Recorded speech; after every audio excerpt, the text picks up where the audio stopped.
When I was a kid, I loved kickball at recess. And I always preferred a t-shirt and shorts to a dress because a dress would make it hard to climb trees. I spent most of my summers with skinned knees and feet so caked in dirt you couldn't find my toes, but God knows I liked it best that way.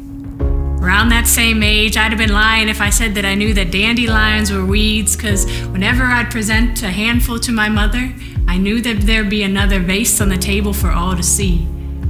And at night, when the shadows became monsters and the wind outside grew stronger, I had a favorite spot on my parents' floor, where even their snores couldn't keep me from sleep.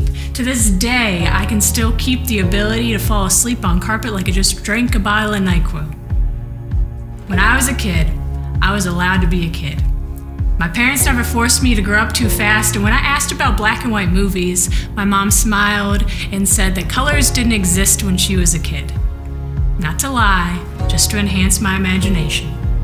And as that imagination grew, although the only castles we knew were drawn on the pages of book after countless book that our mother read to us, my brother and I still knew that those forts in our basement, they weren't just forts in our basement, but a statement to our youth that within these walls, we'd built a kingdom that stand forever tall until laundry day when Mom couldn't get to the washer. And when I busted my mouth in that same basement and I sat on my father's lap until long after those cheeks stayed stained with those dried up tears, I learned then that love heals far better than Band-Aids. Years later, my father would admit that it was in those times when he'd sit and know that those 3 kids he called his own were wrapped tight in their blankets and sweet dreams with hair that smelled like fresh bubble baths, that maybe they were doing all right. Pops, you did so much more than all right. So much so that it never surprised me to know that my parents came to every soccer and basketball game, even though my mom didn't know what the heck was happening in that gym she was sitting in, and my father planned to stand most of the time because his back and those bleachers never got along. It never surprised me that the majority of memories of my mom and I involve laughter, but it wasn't until after I won class clown in my 7th grade yearbook that I realized I'd mistook my goofiness as my own, as if it isn't ingrained in my bones by the woman who still makes blanket forts with twinkle lights for her grandchildren.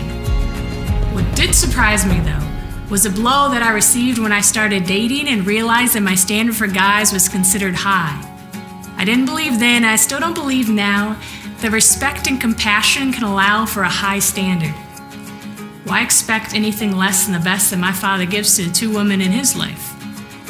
Although this world does dish out heartache like it's the daily special, so this vessel does know grief and desperation as strong as the grip of my father's hand as he held the pen to write the checks to pay the list of bills, as long as those nights that he'd lose sleep fussing over numbers in order to meet the needs of his family, like an annoying song that always gets stuck in your head.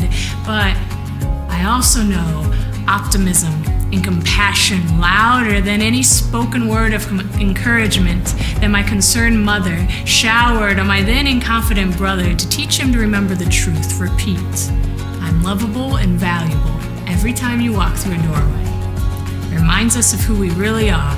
And who we really are is a product of those who raised us, made us into a familiarity of either that which we understood or withstood, depending on whether it was because of or in spite of the people that we called our parents. Now that I'm 26 and will soon-ish have a family of my own, I understand that parents are kind of just people trying to raise little people so that they can grow up to treat people like good people, whether or not they really deserve it. From diapers to wedding gowns, skinned knees to broken crowns, first cars to remindful scars, I'm sure it can feel like you're just making it up as you go.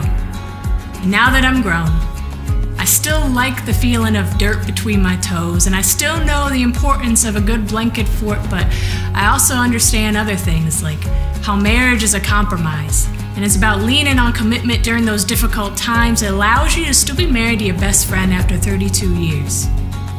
When I have a daughter, I hope that her wings feel as free as mine.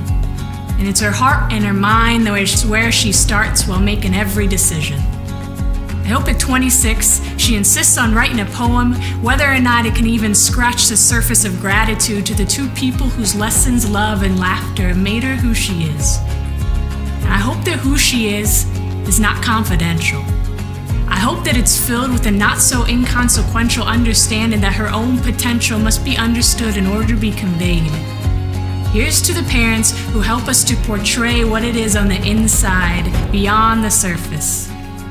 For those parents who think that their surface sometimes can skin theirs and their kids' knees, please don't take that as anything but a compliment. God knows I like my knees best that way. Here's to the parents who have no idea what they're doing, but still try like hell anyway. Happy birthday to the two people who deserve it most. Although compared to what I should give, this might only be a weed. I know that like my dandelions, you won't hesitate to put it in a vase on the table for all to see.